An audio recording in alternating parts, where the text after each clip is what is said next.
ยะในทะเลนะครับเที่ยวไปเก็บไปก็เบาบางนะครับนะลื่นซัดขยะขึ้นมาผมก็เก็บนะครับซึ่งเป็นการทำงานประสานกันอย่างลงตัวทีเดียวนะครับระหว่างทะเลนะกับผมนะครับในขยะที่นักท่องเที่ยวมาทิ้งนี่ครับเยอะมากครับฝั่งนี้นะและโน่นนะซึ่งเราจะเคลียร์ให้ไปหลายรอบแล้วครับไม่หมดสักทีนะตรงนี้เป็นจุดที่น่าวิตกนะครับ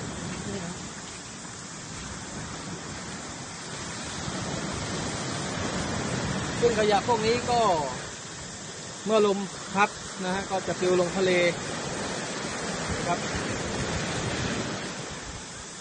นะซึ่งเยอะมากเลยครับสองทางนะในชายหาดทำหยงโอนครับขยะนะครับที่เกิดจากฝีมือนักท่องเที่ยวนะฮะขยะที่อยู่ในทะเลนะครับเดี๋ยวไปดูชายทะเลกันครับว่าสะอาดนะ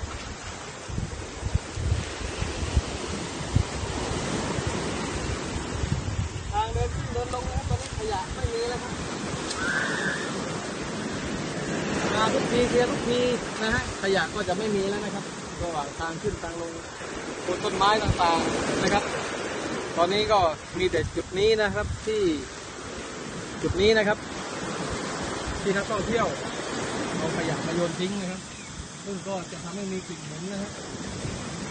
สำหรับชายหาดมาดูชายหาดกันครับ